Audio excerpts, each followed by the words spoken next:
রাধে রাধে, সুপ্রভাত বন্ধুরা, কেমন আছো তোমরা সবাই? আশা করছি তোমরা সকলে ভালো আছো। তোমাদের আশীর্বাদে এবং ভগবানের কৃপায় আমরাও কিন্তু খুব ভালো আছি। এসএম রূপকথার নতুন ঝলমলে আরো একটা ব্লগে তোমাদেরকে অনেক ভালোবাসা জানিয়ে আজকের ব্লগটা শুরু করছি। আজকে হচ্ছে বৃহস্পতিবার আর এখন ঘড়ির কাঁটায় বাজে ঠিক সকাল 7:30টার মতো। চলো তবে তোমাদেরকে সাথে নিয়ে আজকের দিনটা শুরু করছি। আই হোপ তোমাদের ভালো লাগবে। সম্পূর্ণ ব্লগটা জুড়ে আমার সাথে থাকার অনুরোধ করছি।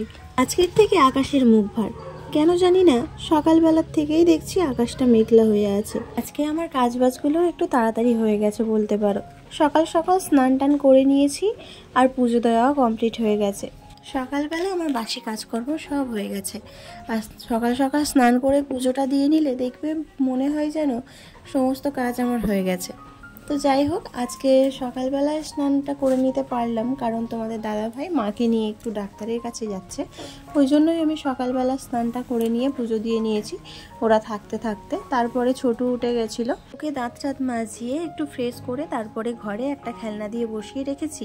আর তার মধ্যে দেখো আমি একটু গোলা রুটি বানিয়ে নিচ্ছি। আর সকালবেলা ঘুম থেকে উঠলেই কেমন যেন একটা খিদে খিদে ভাব লাগে, তাই না বলো?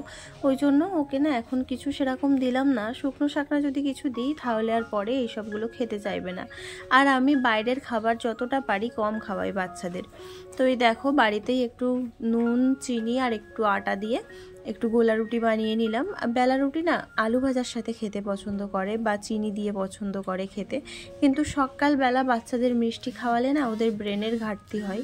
ওই জন্যই আমি সকালবেলা মিষ্টি অতটা দিই না। চিনির জল করে রুটি খাওয়ানো মানে অনেকটাই মিষ্টি যায়। আর আমি এই গোলা রুটি করে দিই, এতে হালকা মিষ্টি দিই, খুব একটা বেশি দিই না। ওই জন্যই আমি গোলা রুটিটা করে দিই আর একটু দুধ বা একটা কিছুতে করে দিলে না ওরা খেয়ে নেয়, ওই জন্যই দিই। আর দেখো আমি যে ডালটা ভিজিয়ে রেখেছিলাম সেই ডালটা এখন এই একটু কাঁচা লঙ্কা সামান্য একটু তেল দিয়ে ভেজে নিলাম। আর মুগ ডাল না ভেজে নিয়ে করলে ভালো একটা সেন্ট আসে না। ওই জন্যই আমি যখনই মুগ ডাল রান্না করি তখনই এই রকম একটু ধুয়ে রেখে দিই যাতে জলটা ঝরে যায়, তারপরে ভাজতে আর কোনোই অসুবিধা হয় না। তো ডালটা ভাজতে ভাজতে এদিকে আমি চালটা একটু ভিজিয়ে রেখে দিলাম যাতে করে চালের যে ময়লাটা থাকে সেটা ভালোভাবে উঠে যাবে। ওই জন্যই আমি চালটা পাশে ভিজিয়ে রাখলাম। আর দেখো আজকে তো বাড়িতে দুধ নেই, ওই জন্য গোলা রুটি আর একটু কলা পাখা দিয়েই ওদেরকে খাইয়ে দেব। তো ওদের দুই ভাইকেই খাইয়ে দিচ্ছি। অয়ন পড়তে গেছিলো, পড়ে বাড়ি এসছে, তাই ওরটাও একেবারে দিয়ে দিলাম। তো তারপরে আমার ডাল তো প্রায় সিদ্ধ হয়েই গেছে আর এদিকে ভাত বসিয়ে দিয়েছি। অয়ন অন্যদিন ভাত খেয়ে যায়, আজকে আর ভাত টাত খেলো না, বললো রুটি দিয়েই হয়ে যাবে, তাই জন্য ভাত খেলো না, রুটি খেয়েই চলে গেল ওই যে স্কুলে। এখন প্রায় 10:30টা বাজে। তো বন্ধুরা, আমার রান্না বান্না কিছুটা হয়েছে আর কিছুটা হয়নি। মানে আজকে বৃহস্পতিবার আর ডাল রান্না হয়ে গেছে, ভাত হয়ে গেছে। আর একটা জেঠিমা এসেছিলো, ওনাকে খেতে দিয়েছিলাম। এই দেখো টেবিলের উপরে এখনও থালাটা রয়ে গেছে। এখনও আমি ঘরের কোনো কাজে হাত দিইনি। আর ছোটোটাও ভীষণ বিরক্ত করছে, ওকে ওই দেখো টিভি চালিয়ে আর বসিয়ে দিয়েছি ঘরে। এক্ষুনি ম্যামা করে ঠেলে উঠবে।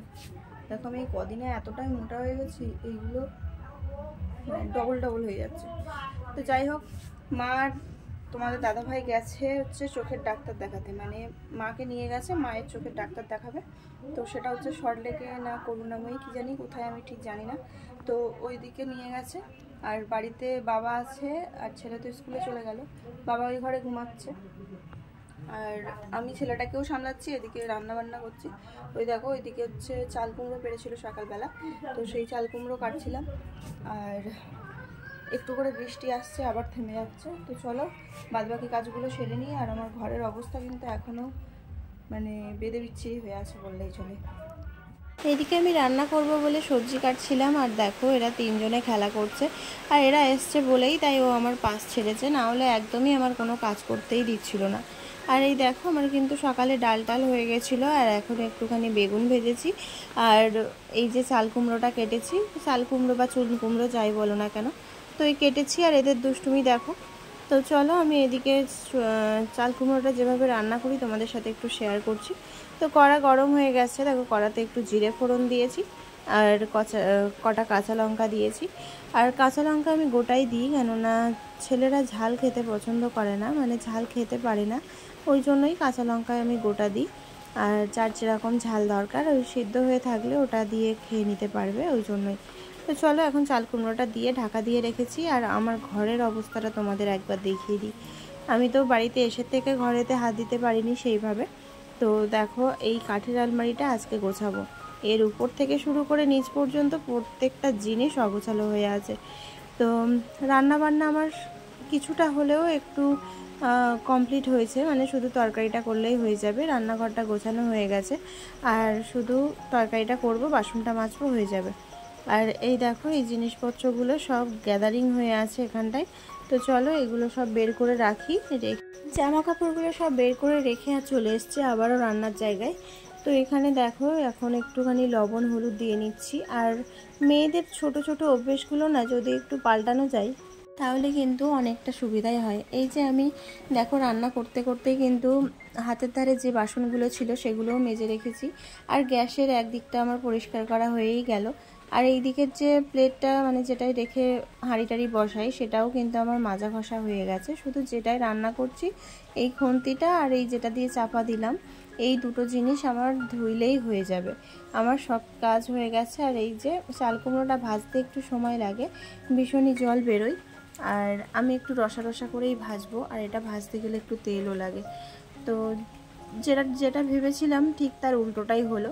আজকে দেখছি আবার মিস্ত্রি এসছে, তোমাদের দাদাভাই বলে গেছিলো যে বাড়িতে আসতে, এইখানে একটা র্যাক বানাবে, তাই জন্য মানে অসুবিধা হচ্ছে। কেননা এই যে কোটো কাটাগুলো তো আর নিচের খোপে রাখতে পারছি না, ওখানে যা বাসন আছে সেগুলোই ধরে যাচ্ছে। আর ওই জন্যই এই কৌটো রাখার জন্য আরেকটা র্যাক বানাতে হবে। তো একবার বাইরে যাচ্ছি, একবার ছেলেকে ঘুম পাড়াতে যাচ্ছি, এই করছি। আর ও তো ঘুমের জন্য ভীষণ কান্নাকাটি করছে। তো এইদিকে না আসলেও হচ্ছিল না। তারপরে এইসব কাজগুলো করে দিল। আর ঠাকুর ঘরে একটা র্যাক করা হয়েছে, ওটা তোমাদের পরে একদিন দেখাবো।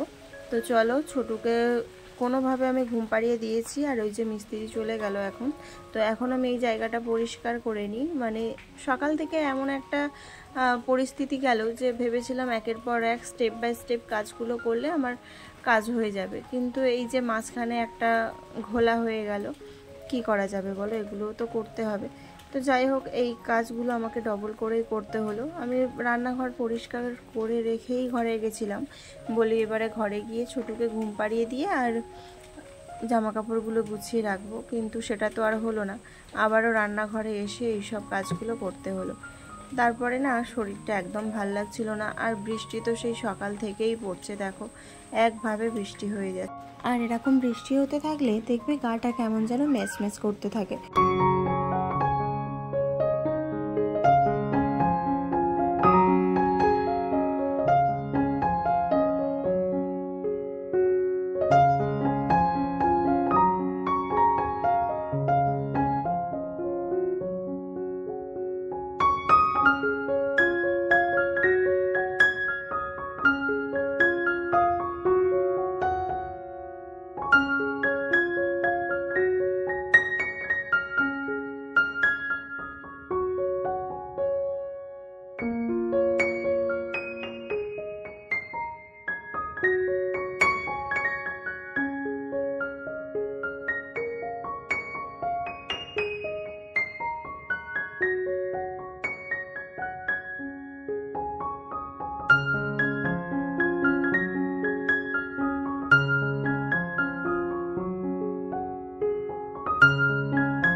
বন্ধুরা দেখলে মিস্ত্রি কাজ করতে এসেছিলো, মানে ওই র্যাকটা না করলে ভীষণ অসুবিধা হচ্ছিলো। আর ঠাকুরঘরে একটা র্যাক করার কথা ছিল, তাই জন্যই মিস্ত্রি এসেছিলো, এসে ওই দুটো র্যাক করে দিয়ে গেল। মানে কি বলবো, একরকম উদ্যোগ নিয়ে নেমেছিলাম সংসারের কাজ করতে, সকালবেলার থেকে একরকম মনোভাব ছিল, হঠাৎ করেই মনোভাব চেঞ্জ হয়ে গেল। যে সকালে ভেবেছিলাম যে সকাল সকাল স্নান করে পুজো দিয়ে নিই, তাহলে তাড়াতাড়ি রান্না টান্না করে ঘর বাড়িটা একটু গোছাবো। কেননা তোমরা জানোই যে এই কদিন আমি ব্লগিং ভালোভাবে দিতে পারিনি। আর বাড়িতে এসেছি এই সবে মাত্র, সোমবার দিন বাড়িতে এসেছি। আর তার মধ্যে মঙ্গলবারে গেলাম তোমার মন্দিরে গেছিলাম, মঙ্গলবার বাড়ি আসিনি, বুধবার দিন এসে ওই রাধাষ্টমী পুজোটা করলাম, করে তারপরে হচ্ছে রান্নাঘরটা গুছিয়েছি, কিন্তু ঘরের কাছে একটু হাত দিতে পারিনি। তাই ভাবলাম যে আজকে ঘরের জামা কাপড়গুলো গোছাবো, কিন্তু ওই যে হয়ে গেল। এখন রান্না টান্না সেরে আর এই সবে এখন রান্নাঘরটা পরিষ্কার করলাম, এখনও ঠাকুরঘরটা বাকি আছে। আর রান্নাঘর পরিষ্কার বলতে শুধু পরিষ্কারই করেছি, কিছু গুছিয়ে রাখা হয়নি, ওইভাবেই আছে। তো একদম শরীর ভালো লাগছে না। এখন 2:30 বাজে, সকাল থেকে ছেলেকে সামলে আর একের পর এক তো কাজ হতেই আছে। অয়নকে স্কুলে পাঠালাম, একে মানে রান্না করতে করতে এর তো বায়না সব সময়। তারপরে স্নান টান করালাম, খাওয়ালাম, ঘুম পাড়ালাম, তার মধ্যে এইসব কাজবাজ তো আর ভাল লাগছে না, তাই একটু এখন রেস্ট নেব। আর কাঠের আলমারিটা তো ফাঁকা করলাম, এই দেখেছো ওই যে কাঠের আলমারিটা ফাঁকা করেছে, আমার হাত কাঁপছে যদিও। তো কাঠের আলমারিটা ওই যে ফাঁকা করেছি। আর এই নিচে দেখো কত জামা কাপড় রয়েছে। তো আজকে দেখি এই 3টে আলমারি, মানে একটাতে হাত দিলে 3টেতেই হাত দেওয়া লাগে। তো দেখা যাক কতদূর কি পরিষ্কার করতে পারি। এখন আর কোনো ভিডিও শ্যুট করছি না, এখন একটুখানি রেস্ট নেব। আর তারপরে সন্ধ্যের আগে দেখি শেষ করতে পারি কিনা। তো আমাদের দাদাভাই আর মা তো এখনও আসেনি, এই 2:30 বাজলো। ওরা বলল যে ডাক্তার দেখিয়েছে, এখন কি খবর সেটা তোমাদের দাদাভাই এসেই বলবে।